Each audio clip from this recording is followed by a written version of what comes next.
O pecado ou o começo do pecado. Então o pecado original é esse que a gente falou, que começa lá em Lúcifer, lá no Satanás, que é o orgulho, não é? Capítulo 3 então de Gênesis vai mostrar sobre o pecado original na humanidade. 1 João capítulo 2 verso 16, que eu falei nós não lemos, vamos ler agora, porque ele vai falar qual é o desejo do ser humano, que é o mesmo que Satanás aqui ele instigou aí nesse primeiro casal que representa toda a humanidade, né? João 3, 16. 2. Primeira carta, não é evangelho. Primeira carta, capítulo 2, verso 16. Pode ler, irmão, por favor. Se eu não estiver errado. Porque ele não enxerga, então assim não. Porque tudo que há no mundo.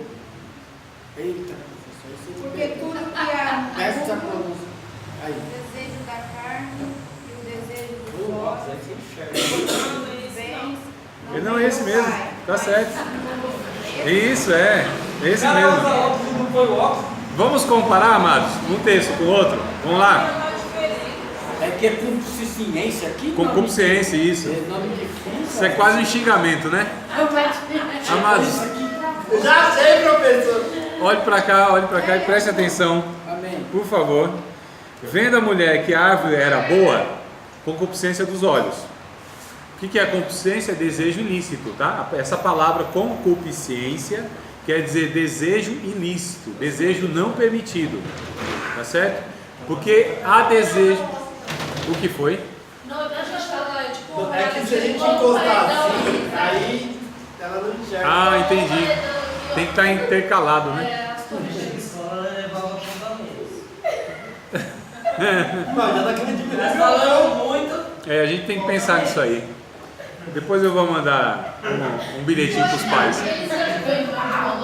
Mandar uns bilhetinhos.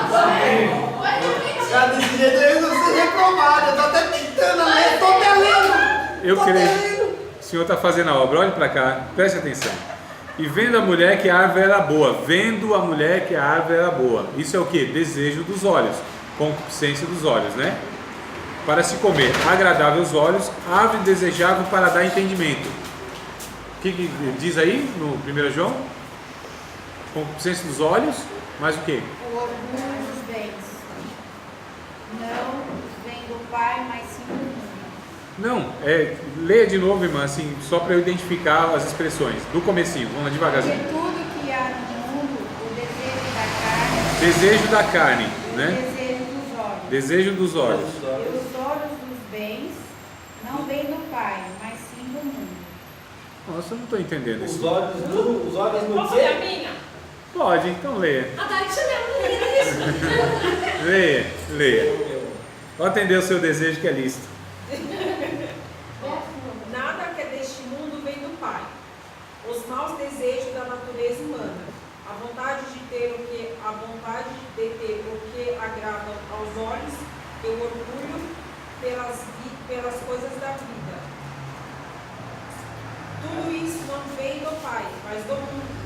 Aí 17 fala, e o mundo passa com tudo aquilo que as pessoas cobiçam, porém aquele que faz a vontade de Deus vive para sempre. Permanece para sempre. Leia, irmã Roberta, também que eu gostaria de ver a versão. Porque tudo que há no mundo, a concupiscência da carne, a concupiscência dos olhos e a soberba da vida, não é do Pai, mas do mundo. Isso. A minha tradução é diferente. É, mais diferente ainda. Então leiam. Não é legal. Não tem problema. Leiam para a gente ver se compreende melhor. Pois tudo que há no mundo, a cobiça da carne, a cobiça dos olhos e a ostentação dos bens, não provém do Pai, mas do mundo. O mundo e a sua cobiça passa, mas aquele que faz a vontade de Deus permanece para sempre. O que o João está falando aí, as versões de vocês, elas vão trazendo as expressões para que a gente compreenda melhor, né? Então o que ele está dizendo? Ele está dizendo, ó, que comparando, inclusive, ele não está comparando necessariamente, nós que estamos comparando, mas ele vai falar sobre o desejo do ser humano. Então ele vai falar aqui o desejo da carne, né? Seria árvore boa para comer. Então a mulher viu que a árvore era boa para comer. era agradável aos olhos, ou seja, desejável aos olhos, e para dar entendimento, soberba da vida. Então é a mesma coisa, a gente está pegando o Antigo Testamento lá no começo e o Novo Testamento lá no final. É a mesma coisa, irmãos, não muda. O ser humano continua tendo o desejo da carne. O que é isso? É o prazer, aquilo que gera prazer.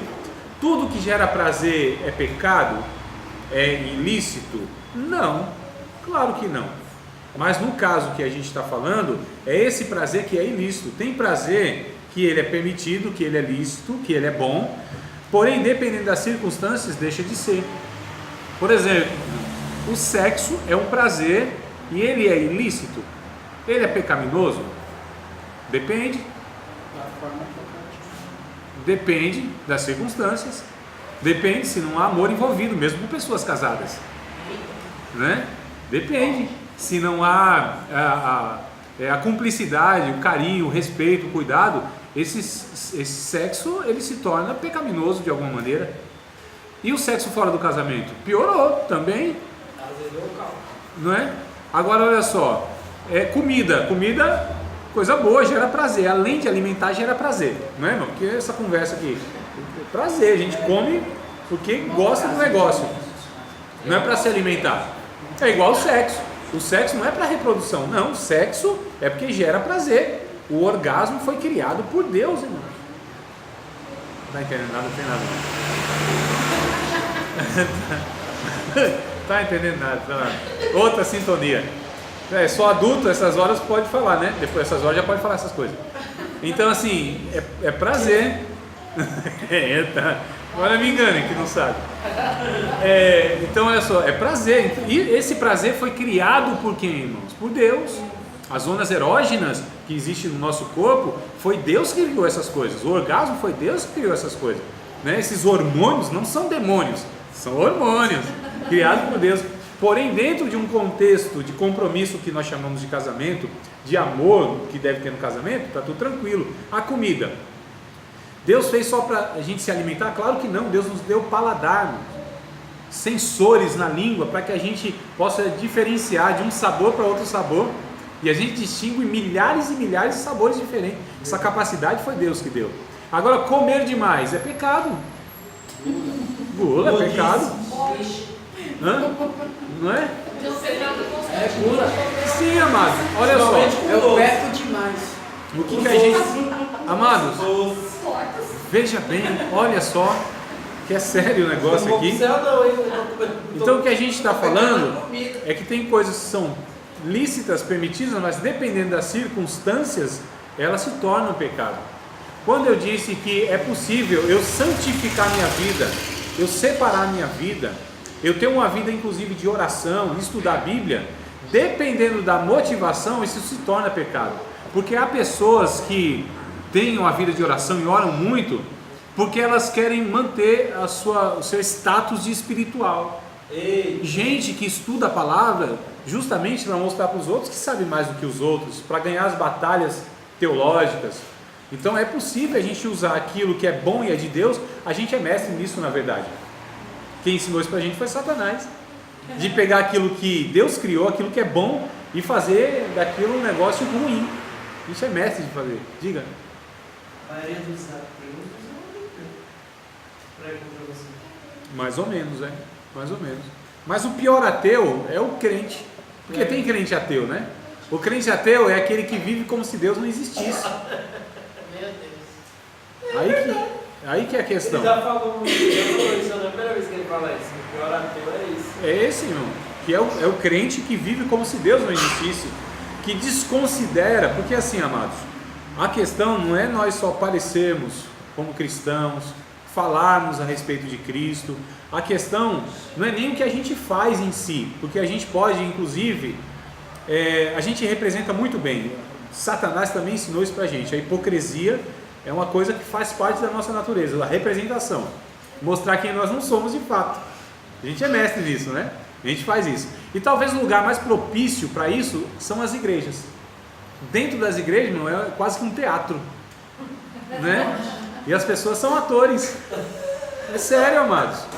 Dificilmente a gente vê aqui o marido tratando com ignorância a esposa. Dificilmente. Agora em casa, isso é frequente na vida de muitos. Parece que eu digo que a porta da igreja assim é um santo remédio, né?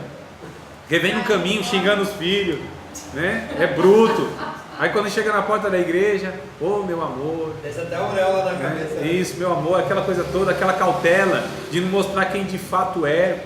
Então nós somos comedidos na igreja. Nós mostramos muitas vezes aquilo que de fato nós não somos. Poucos de nós é sincero.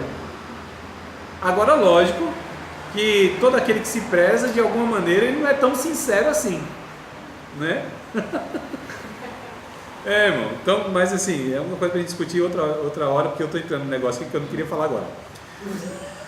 Mas a questão é, então, a soberba, o desejo da carne.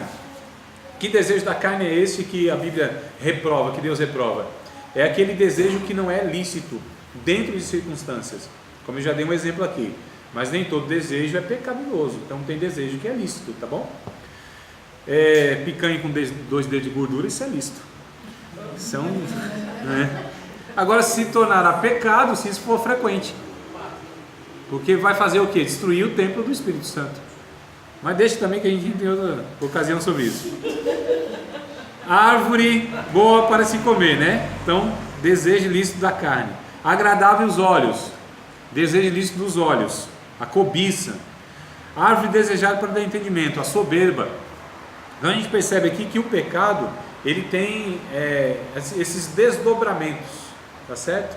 E por que a gente está estudando isso? Bom, primeiro, para identificar isso na nossa vida, irmãos. Não é para identificar isso na vida das outras pessoas. Nossa, André, agora eu fiquei assim, fui iluminado a respeito de tal fulano, porque ele tem tudo isso aí. Irmãos, já é um perigo a gente pensar assim. A gente está estudando sobre isso para identificar na nossa vida.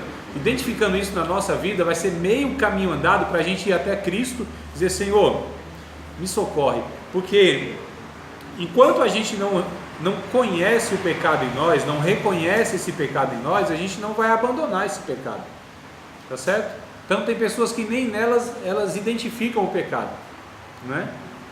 E tem uma oração tão interessante do Davi, é que eu não me lembro exatamente, depois eu procuro direitinho, mas ele orou dessa forma, irmãos. Eu aprendi a orar com Davi.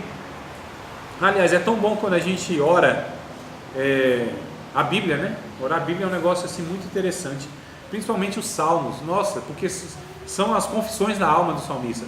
Os salmistas eram sinceros, eles confessavam os seus pecados, não tinha pose não, irmão, né? Então falavam: Senhor, eu estou com vontade lá que o Senhor, na verdade, atravesse o outro lá com a lança, que o Senhor quebre logo os seus maxilares, quebre os seus dentes, arrebenta eles no meio. Está escrito isso aqui, irmão. Está escrito. Eu já orei assim algumas vezes. A cara das pessoas no asfalto, eu já orei assim. Meu Deus. Eu confessei meu pecado. Quando eu lhe ver meio bravo assim, irmã Viviane, eu vou falar assim: vale minha Nossa Senhora. Então, irmão, opa, o que está acontecendo aqui? Então, o que acontece? Oh, meu Deus, eu perdi o que ia falar.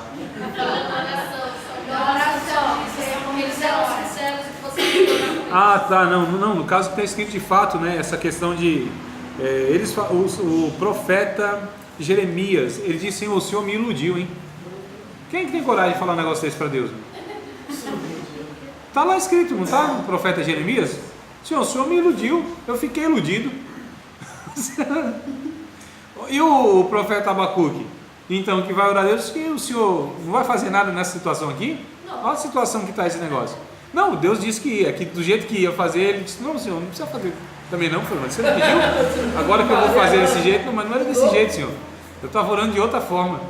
Então, irmão, a gente é todo atrapalhado.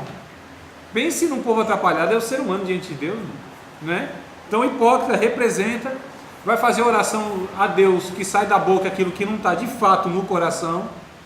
É forte. Isso, irmão, as nossas orações, se elas fossem levadas em conta, nossa, Nós já disseminamos na cidade. já o negócio estava muito complicado. Então, assim, a gente percebe que o pecado aqui, ele vai destruindo em todas as áreas da nossa vida, em tudo. É por isso que nem orar nós sabemos, a Bíblia vai dizer. se não for o Espírito intercedendo nesse processo, se não for o Espírito, porque assim, irmãos, acredito eu que na nossa oração, a gente ora em nome de Jesus, é por isso que o negócio chega lá, tá certo? É por causa de Jesus, mas não é porque a gente ora certo, é por isso que quando eu pedi para vocês orarem no começo ou no fim, ora de qualquer jeito, e ninguém vai orar do jeito que é para orar, tá certo? Primeiro que Deus não ouve oração, se vocês já notaram esse negócio, Deus não ouve oração, Deus não ouve oração, Deus vê oração, é diferente. Deus enxerga a intenção do coração, não que sai da boca. Aqueles quadrinhos, né? E aí, o que sai do coração, nem sempre a gente de fato consegue traduzir, expressar por palavras. É por isso que a Bíblia diz que o Espírito, ele geme por nós, ele intercede por nós com gemidos que não se podem expressar, inexprimíveis. Ele leva a angústia, a necessidade da alma, não as palavras do meu cérebro, tá certo? E nem sempre o desejo do meu coração. Então é mais ou menos assim, a gente está orando, a gente ora um bocado de palavra, o Espírito Santo, como um diapasão, afina tudo, e chega nos ouvidos de Deus, irmão, como deve chegar. Então na verdade Deus só atende às nossas orações quando essas orações estão em harmonia com a sua vontade. Deus não atende nenhuma oração sequer que não seja a sua vontade. Então não há possibilidade de eu fazer aquilo que Deus já não ia fazer. Desculpa, não há possibilidade de eu fazer com que Deus faça aquilo que Ele já não ia fazer, pela minha oração. A minha oração não move mão de Deus, coisa nenhuma, irmão. Deus já ia fazer. A primeira oração que foi ouvida na Bíblia foi aquela que nunca foi feita. Entendesse? Não entendesse? Porque se fosse esperar, irmão, pela ação do homem, o negócio ia estar ruim. Deus está agindo sem oração do homem. Então não precisa orar então. Ah, aí que é a questão. Eita, receba, vai. Não. Tava louco pra essa pergunta, né? Aqui que é um negócio interessante, porque a gente vai descobrindo as intenções do nosso coração, as motivações do nosso coração. Por que nós oramos? Qual é a motivação que me faz orar? E a gente vai descobrindo isso. Porque eu acho que eu já falei para vocês em outra ocasião aqui, se Deus não respondesse nenhuma, Ele prometesse inclusive, fala assim, ó, eu não vou responder nenhuma das suas orações, nós continuaríamos orando? Essa é a pergunta, precisa ser respondida, pense aí. Continuaríamos orando se tivéssemos a plena convicção de que Deus não ia responder nenhuma das nossas orações? Possivelmente não.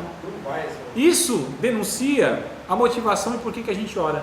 A gente não ora por causa de Deus, a gente ora por causa daquilo que Deus pode fazer em nosso favor. Isso é o que, irmãos? Deturpação de um caráter. Diga, meu amado. Um fato semelhante que você citou sobre o pastor Branco. O pastor Branco, ele que dá as ordens para fazer o que ele tem que fazer. Exato. Não a gente, mas a gente. Exato. Essa ilustração ficou gravada, né? Que é muito bom esse pensamento. Quando a gente consegue aplicar isso na vida prática, isso é fantástico. É fantástico. Mas o que a gente precisa compreender é que a oração não é isso que está sendo ensinado, ou seja, uma ferramenta que nós temos, que nós conseguimos que Deus faça aquilo que nós almejamos, queremos. E às vezes parece até bom o nosso desejo, mas a vontade soberana de Deus ela é perfeita e nós somos esses seres limitados. O que Jesus nos ensina na oração? Ele ensina a gente como orar. E como um ser humano perfeito que ele foi, ele nos ensina a orar como um ser humano. Que nenhum ser humano na sua sanidade, ele vai querer passar por nada que é difícil, irmãos. Isso está na nossa natureza, isso é saudável. Nós não somos masoquistas. Eu não tenho prazer no sofrimento. Deus me livre.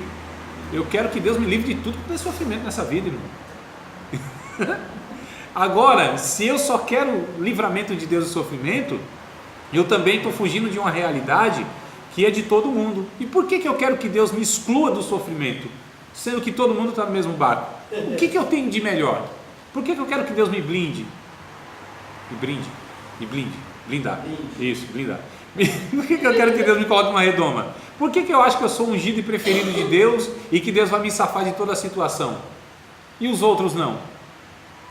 Por quê, irmão? O que eu tenho de melhor? Nada. Então há um processo que a humanidade está passando por conta da consequência do pecado.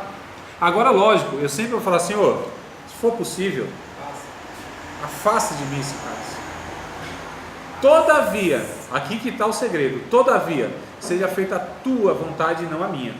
Eu acredito que no final de todas as nossas orações, deveria ter essa última fala de Jesus: Senhor, ó, o meu desejo é esse aqui, Senhor. Senhor, eu gostaria muito que o Senhor me curasse. Eu gostaria muito que o Senhor me desse uma condição financeira melhor. Eu gostaria muito que o Senhor me desse um recurso. Eu gostaria muito que o Senhor atendesse esse desejo. Eu gostaria muito que o Senhor salvasse essa pessoa. Eu gostaria muito que isso acontecesse. Eu gostaria muito, mas Senhor, todavia, seja feita a tua vontade e não a minha. Eu estou reconhecendo aqui, segure um pouquinho. Eu estou reconhecendo aqui, amados, que quem sabe das coisas é Deus. Que eu não sei. Eu penso que sei. Eu acho que sei. Eu acho que eu sei a vontade de Deus naquele momento, só porque de repente eu entendi na Bíblia alguma coisa, mas Deus é soberano na história. Então é possível que eu entenda, não, Deus quer que todos os homens se salvem, isso é fato, não é? Não é? Deus vai salvar todos? Eu não sei. Deus tem prazer, Deus quer que as pessoas passem pela morte, pelo leito de morte, por um processo canceroso, por um processo dolorido. Deus quer isso? Não. Então o que eu entendo? Eu vou orar para que Deus acabe com aquilo, cure a pessoa, não é? Que Deus deu um jovem de 25 anos num leito de morte. Deus quer isso? Claro que não. Então o que eu vou orar? Senhor, dá uma oportunidade para esse rapaz, nem constituiu família ainda, não sabe o que é alegria ter um filho, não sabe quase nada da vida. Só que se Deus quiser levar, irmão. E quem que está errado nessa história? Nem Deus que leva, nem a gente que ora. Porque nós queremos a pessoa amada perto de nós, e isso está correto, está certo. Mas e se Deus quer para si? Deus também está certo. Não é, irmão? Porque Deus é soberano. Nós não sabemos das coisas, irmão. Nós somos esses seres que não sabem de nada. Nós não sabemos de nada da vida. A nossa soberba acha que a gente sabe. Na nossa soberba a gente acha que a gente sabe a vontade de Deus plenamente. Nós não sabemos, é por isso que Jesus disse: Senhor, seja feita a tua vontade. Todavia, por todos os caminhos, a tua vontade seja feita. Mesmo contrariando o meu desejo. Mas Deus nos dá a liberdade de expressarmos o nosso desejo. E tem desejos que são lícitos. Só que Deus não atenderá a todos os nossos desejos, mesmo sendo lícitos. É difícil de compreender esses negócios, eu sei. Estou falando que nada é simples aqui. Diga, Mateus. Que coisa boa. Essa é a ideia. Bom, amados, porque nem tudo é tão simples e resolvido quando a gente acha que é. A gente parece que tem receita, né? De bolo para tudo na vida.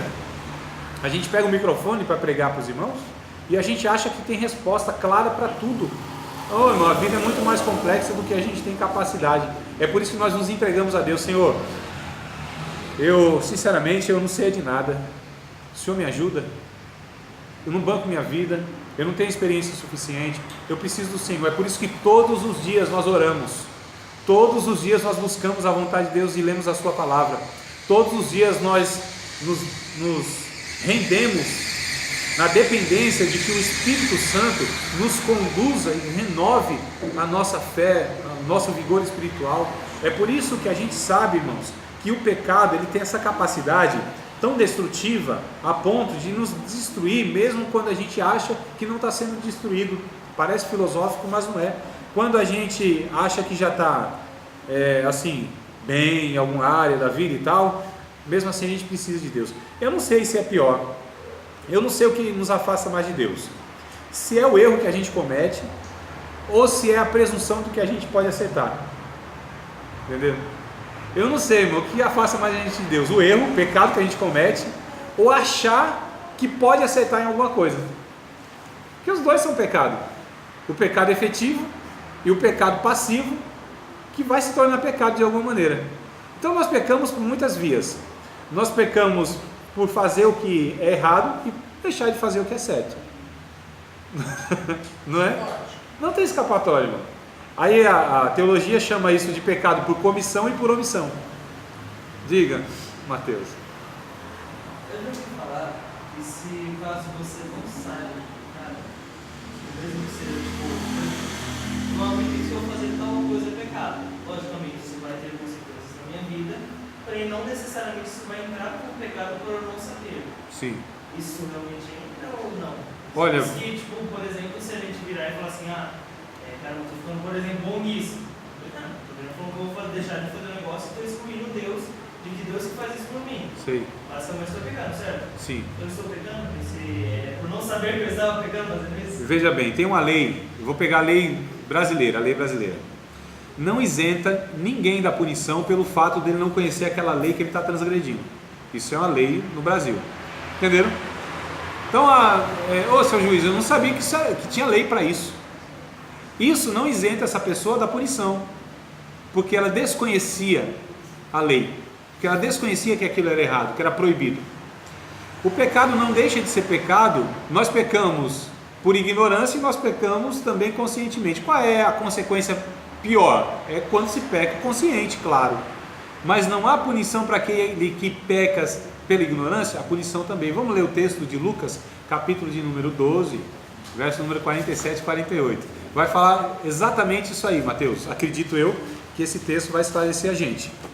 Agora, irmãos, há uma diferença muito grande quando a gente peca voluntariamente, conscientemente. Aí o negócio fica um pouco mais grave. Lucas Capítulo 12, 47. 7 e 8, né? Acho que é o 47 e 48. Vamos junto. Lucas 12. Veja bem que coisa interessante, irmãos. Eu gostaria que todos pudessem acompanhar. Lucas capítulo 12, verso 47 e 48. Vamos ler todo mundo junto? Assim, não. Eu vou lendo e vocês acompanham aí na versão. Eu digo assim para todos acompanharem. Tem uns que não resistem à tentação para ficar lendo. Vamos lá. Veja bem, verso 47. E o servo que soube a vontade do seu senhor e não se aprontou nem fez conforme a sua vontade, será castigado com muitos açoites. Mas o que a não soube e fez coisas dignas de açoite, com poucos açoites será castigado. A qualquer que muito for dado, muito se lhe pedirá, e ao que muito se lhe confiou, muito mais se lhe pedirá. Principalmente não os dois versos, né? Mas olha o que diz o texto. Então, o servo que soube a vontade de Deus, do seu Senhor, e não fez conforme a sua vontade, será castigado com muitos açoites. E o que não soube a vontade do Senhor, mas fez coisas dignas de açoite, será castigado com menos açoite. Aqui é uma proporção, é a justa retribuição na proporção do conhecimento que a pessoa tinha a respeito daquilo que ela fez de errado. Entenderam? Então, quanto mais conhecimento eu tenho e peco sobre esse conhecimento, eu sou mais culpado porque peco sob o maior conhecimento. É por isso que o pecado do crente, ele é mais grave, mais danoso e mais hipócrita do que todos os outros pecados, porque nós pecamos contra o maior conhecimento. Então, mais danoso por quê, irmãos? Mais grave por quê? Porque nós pecamos sob o maior conhecimento. Nós temos muito mais conhecimento das coisas de Deus do que as pessoas que não têm a clareza da vontade de Deus. Então é mais grave, tá certo? Muito mais grave. Mais danoso porque ao invés de usarmos esse conhecimento para abençoar as pessoas, quando nós pecamos, isso a consequência é mais destrutiva na vida das pessoas que deveríamos abençoar, porque somos canais de Deus de bênção. Então é mais danoso. Mais hipócrita porque enquanto a gente denuncia o pecado das outras pessoas, nós professamos o nome de Cristo, nós pecamos. Então o pecado do crente é mais grave, hipócrita e danoso. Quanto mais conhecimento se tem da Bíblia, por que a Bíblia diz assim em Tiago 3 e 1? Não querais ser mestres, porque sofrerão mais duro juízo. Então quem mais conhece, irmão, e quando peca, o seu pecado é mais grave, mais danoso, mais hipócrita, será mais responsabilizado por Deus.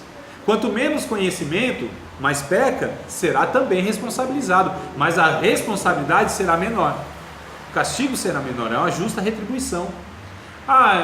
Então tudo bem, André, você está falando que a gente vai fazer aqui o curso 3 anos e depois disso a gente vai ter mais conhecimento. Exato. Então quer dizer, se a gente não fizesse esse curso de 3 anos, nós teríamos menos conhecimento, então receberíamos pelo nosso pecado menos castigo? Sim. Só uma chicotada. Então, irmão, não vou fazer não esse curso. Olha só. Hã? Não estou no lugar certo. Não, amado. É porque tem um versículo que todo mundo usa para dar uma base se eu não conheço, aquele que não conhece, pratica, Que as pessoas usam muito isso. Santa Ceia, né? É mais ou menos assim, não é? Qual é o texto, irmão? Eu não lembro. Não, calma aí. É o cão voltou ao seu próprio vômito? Não, aquele que não põe. Não é. A gente já citou isso na igreja. O Senhor não leva em consideração, tem nossa ignorância. Isso. Mas anuncia agora, tem que completar o versículo. É sério, tem que completar o versículo, É mais ou amado. menos alguma coisa assim. Atos dos Apóstolos. Atos dos Apóstolos, capítulo 17. O Senhor não leva em conta os tempos da ignorância, mas anuncia agora que todos se arrependam. De fato, Deus não leva os tempos da ignorância. É nesse tempo que nós não tínhamos conhecimento de Deus. Isso, é isso que Nós seremos responsabilizados. Agora sim, que as pessoas pegam um texto isolado. fora de um contexto, e aí vai dar um significado que não tem nada a ver. Isso. Porque assim, irmão, todo ser humano, tem dentro dele, todo ser humano tem dentro dele uma testemunha que Deus colocou.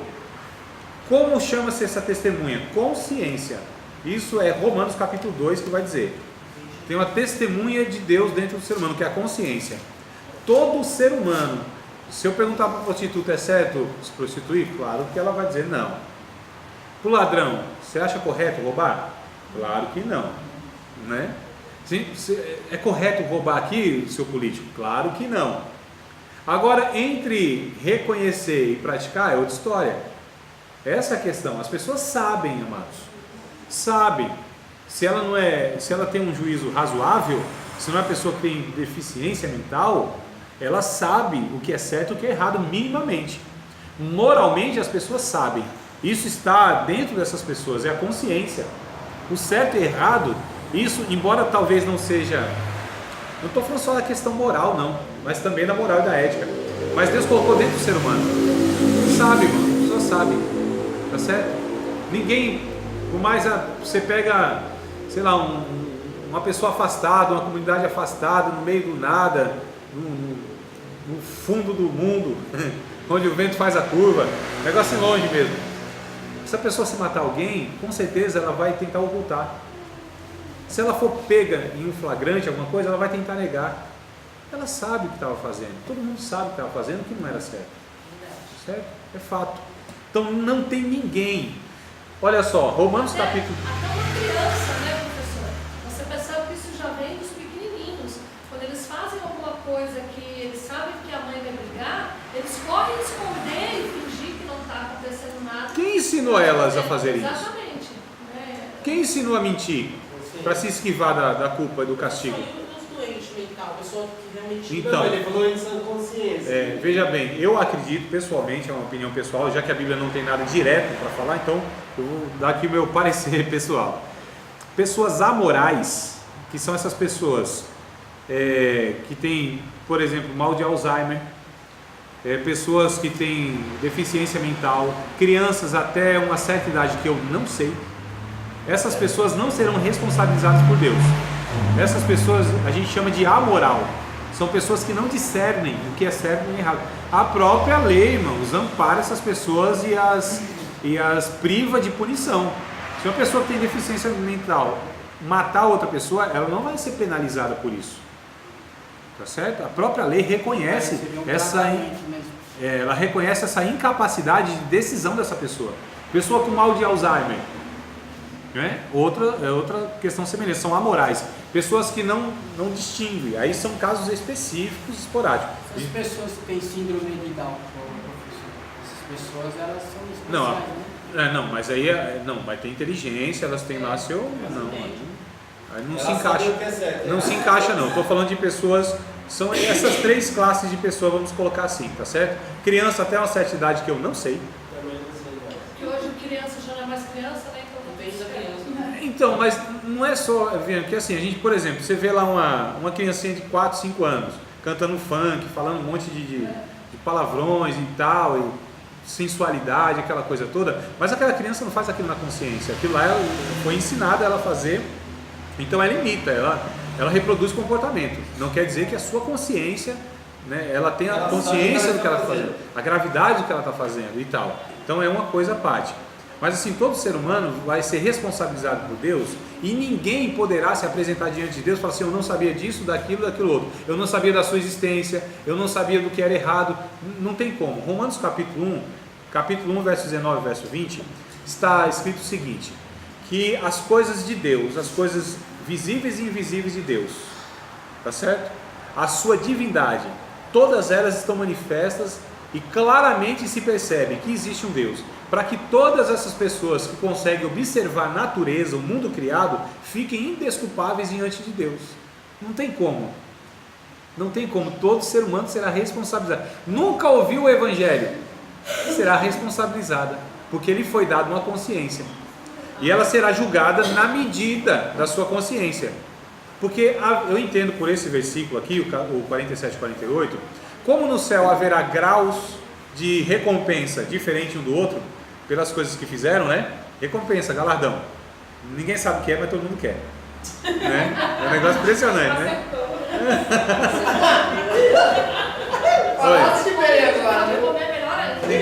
Ninguém sabe, mas na condenação eterna, entendo eu também que haverá graus de sofrimento diferentes. Deus não é um injusto nem para recompensar e nem para punir. Certo? Deus... Mas não. A gente vai. Você já leu um livro chamado A Divina Revelação do Inferno? Olha, eu não li. Eu li esse livro e ela reproduz exatamente isso que você está falando. Existem graus de penalidade no inferno e aí ela fala sobre assim, que o inferno é em formato de um corpo, assim como Cristo é um corpo. E ela fala que tipo assim, pastores, né, que não pregam o verdadeiro evangelho tinham uma punição muito mais severa. Eu vou me identificar, Viviane, com você. Eu já li livros heréticos. Eu já li livros heréticos. Eu li. Se não, eu tô falando eu, André. Já li livros heréticos e depois eu fui descobrir que aquele livro não era, entendeu? Nós estamos no mesmo barco. Então assim, essa divina revelação eu não li, mas eu sei de comentários e opiniões de pessoas que eu confio a respeito dele, mas eu vou procurar ele para falar com mais propriedade. Mas só pelo relato que você falou, que eu já conheci esse relato também, que ela é Rebecca Brown, não? Quem é o autor? Acho que é essa aí. Rebecca Brown. Ele veio para libertar os cativos. Então a Rebecca Brown, Daniel Mastral, que vai falar muito dessa questão de satanismo, Filhos do Fogo, Filhos da Luz, né? Esses livros aí, eles são todos livros de fato com ensinamentos totalmente antibíblicos. Eles são. Eu já li, e na época que eu li, para mim era um livro, nossa, que coisa interessantíssima. Olha, isso aqui de fato é a revelação, esclarecimento. Mas depois com os estudos você vai percebendo, nossa, não tem nada a ver. Nós vamos descobrir que inferno não tem fogo, Satanás não está lá, tá certo? Então assim, a gente está aqui para isso mesmo, né? Vai complicar. Mas não quer dizer que, por exemplo, o ensino lá, um livro, ele no seu todo, ele é ensino antibíblico, não quer dizer que 100% que está declarado lá não é verdade. Por exemplo, esse grau de sofrimento no inferno entendo eu que seja assim correto essa declaração. Mas aí, lógico, como eu disse para vocês, que a mentira não vem escancarada. A heresia não é uma mentira explícita, é uma verdade onde ela é distorcida. É uma verdade que ela, no fundinho, ela tem lá o seu, a sua mentira introduzida. Isso que é o mais difícil de identificar. Isso que é o maior problema nosso, irmãos. É porque o diabo usa a palavra, o diabo usa porções da palavra, tá certo? Muitos ensinos que se tem por aí, que a gente até tem por ensino bíblico e tal, não são na verdade, quando a gente vai estudar a fundo a palavra de Deus, né? Agora é fato assim que, irmãos, o pecado ele vai ensinando pra gente que nós somos totalmente incapazes por nós mesmos de compreendermos a vontade de Deus. É por isso que a gente recorre à palavra de Deus, a gente estuda com oração, a gente estuda de joelhos, eu digo assim, né? Nós estudamos sempre dirigindo a Deus e pedindo para que Ele possa nos esclarecer esse entendimento. Então assim, eu não estudo a Bíblia confiando nos comentaristas bíblicos. Eu não confio naquilo que eu posso compreender na palavra de Deus. nós estudamos, participamos de uma aula como essa, ouvimos uma mensagem, lemos um livro, a própria Bíblia nós lemos, mas sempre na disposição de falar assim: Espírito Santo, estou aqui, sou incapaz de compreender qualquer coisa ao teu respeito, me ajuda. Entende, irmão? Porque o pecado, ele fez isso na nossa vida. O pecado, ele mostra para mim que eu não posso confiar em mim mesmo. Eu desconfio de mim toda hora, inclusive. Nas minhas declarações, eu preciso desconfiar disso, né? Se eu estou totalmente confiante no que eu falo, é um pouco arriscado. Então, quando eu declaro alguma coisa para vocês aqui, eu desconfio de mim mesmo.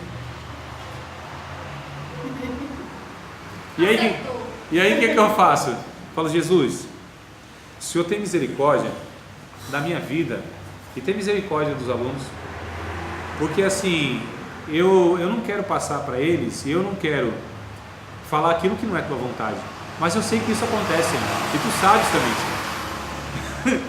E eles estão lá para ouvirem a tua palavra, eles estão desejosos para isso. Então, Espírito Santo, ajuda-nos nessa compreensão dos alunos e do professor.